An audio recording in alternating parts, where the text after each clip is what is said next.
കണ്ണൂർ ചെങ്ങളായി പഞ്ചായത്തിലെ പാരിപ്പായിൽ നിധി എന്ന് കരുതുന്ന വസ്തുക്കൾ ഇന്ന് കണ്ടെത്തി. തൊഴിലുറപ്പ് തൊഴിലാളികൾക്കാണ് ഇതൊക്കെ കിട്ടിയത്. അവർ ഈ മഴക്കുഴി നിർമ്മിക്കുന്നതിനിടയിലാണ് നിധി കുംഭം അവർക്ക് ലഭിച്ചത്. കണ്ടെത്തിയ വസ്തുവകളെല്ലാം പോലീസ് സബ് ഡിവിഷണൽ മജിസ്ട്രേറ്റിന് മുന്നാകെ അവർ ഹാജരാക്കി. ഇത് പുരാവസ്തു വകുപ്പ് വിശദമായി പരിശോധിക്കുമെന്നാണ് നമുക്കറിയാൻ കഴിയുന്നത്. ഈ കാണുന്ന സ്ഥലത്താണ് നിധി എന്ന് കരുതുന്ന വസ്തുവകകൾ മറഞ്ഞു കിടന്നിരുന്നത്. കണ്ടെത്താൻ നിമിത്തമായത് തൊഴിലുറപ്പ് തൊഴിലാളികളും. പരിപ്പായി LP സ്കൂളിന് സമീപത്തെ താജുദ്ദീന്റെ ഉടമസ്ഥതയിലുള്ള റബ്ബർ തോട്ടത്തിൽ പതിവ് ജോലിക്കെത്തിയ തൊഴിലുറപ്പ് തൊഴിലാളികൾക്ക് മുന്നിലാണ് മറഞ്ഞിരുന്ന കൗതുകം വെളിപ്പെട്ടത്.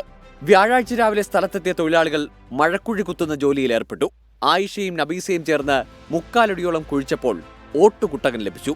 ബോംബ്, കൂടോത്രം എന്നിങ്ങനെ പതിവ് സംശയങ്ങളും ഭീതിയും. പിന്നീട് ധൈര്യം സംഭരിച്ച് തുറന്നു നോക്കിയതോടെ അമ്പരപ്പ്. സ്വർണ്ണ ലോക്കറ്റുകൾ, പതക്കങ്ങൾ, മുത്തുകൾ, അറബി എഴുത്തുകൾ രേഖപ്പെടുത്തിയ വെള്ളി നാണയങ്ങൾ എന്നിവയായിരുന്നു കുടത്തിനുള്ളിൽ ഉണ്ടായിരുന്നത്. തുറന്ന് ഞാൻ വയ്യത് ഇങ്ങനെ എടുത്ത് നിങ്ങൾ തട്ടുപോയതിന് മണ്ണടക്കം തട്ടി നോക്കുമ്പോഴത്തേക്ക് അതിൻ്റെ അകത്ത് മാലയുടെ ലോക്കറ്റ് പോലത്തെ സംഗതികൾ, നാണയങ്ങൾ അങ്ങനെയാ നാണയങ്ങൾ. പിന്നെ ഒരു കാശ് പോയാലുണ്ട് 4 എണ്ണങ്ങാറ്റിനല്ല പോലീസുകാരെ എണ്ണി. തൊഴിലാളികൾ പഞ്ചായത്ത് അധികൃതരെ വിവരം അറിയിച്ചു. പിന്നാലെ ശ്രീകണ്ഠാപുരം പോലീസ് എല്ലാം കസ്റ്റഡിയിലെടുത്ത് സബ് ഡിവിഷണൽ മജിസ്ട്രേറ്റിന് മുന്നിൽ ഹാജരാക്കി. ഇന്ന് വീണ്ടും ഇതേ സ്ഥലത്ത് നിന്ന് തൊഴിലാളികൾക്ക് വെള്ളി നാണയങ്ങളും സ്വർണ്ണ മുത്തുകളും ലഭിച്ചു. ഇന്നലെ നമ്മളിത് വന്ന് ശ്രദ്ധിച്ചില്ല. ഇന്ന് നിങ്ങൾ വരുന്നെന്ന് പറഞ്ഞാൽ നമ്മൾ അതിന്റെ കണക്ക് വന്നിട്ട് ഒന്നും കൂടെ പരിശോധിച്ച ശേഷം നമുക്ക് മണ്ണിന്ന് മാന്തുമ്പോൾ തെളിഞ്ഞു തിരിഞ്ഞു. തെച്ചത് മണ്ണായിരുന്നു, പക്ഷെ നമ്മൾ തേച്ച് കഴുകിയിട്ട് നിറം വെക്കുമ്പോൾ വെള്ളിയാണോ എന്നാണ് നമുക്ക് മനസ്സിലായത്. അപ്പാട് നമ്മളവരെ അറിയിച്ചു, പഞ്ചായത്തിൽ അറിയിച്ചു, പഞ്ചായത്തുകാർ പോലീസിനെ അറിയിച്ചു. അവർ കൈയോടെ കൊണ്ടുപോയി.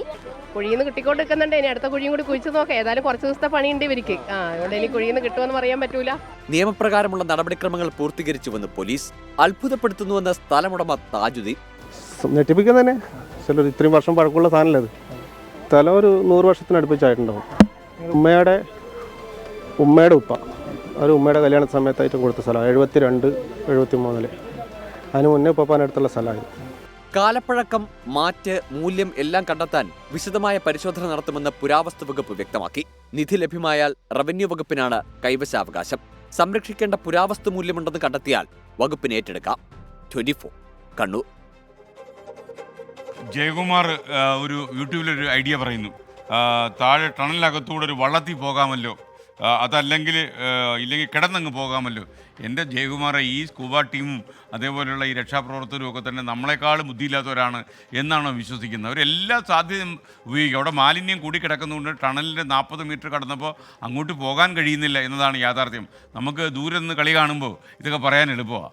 ലോകത്തെവിടെയായാലും ഏത് സമയത്തും 24 വാർത്തകളും ഓഗ്മെന്റഡ് റിയാലിറ്റി പാക്കേജുകളും എക്സ്പ്ലെയിനറുകളും വിശദമായി കാണാൻ ഞങ്ങളുടെ യൂട്യൂബ് ചാനൽ നിങ്ങൾക്ക് സബ്സ്ക്രൈബ് ചെയ്യാം.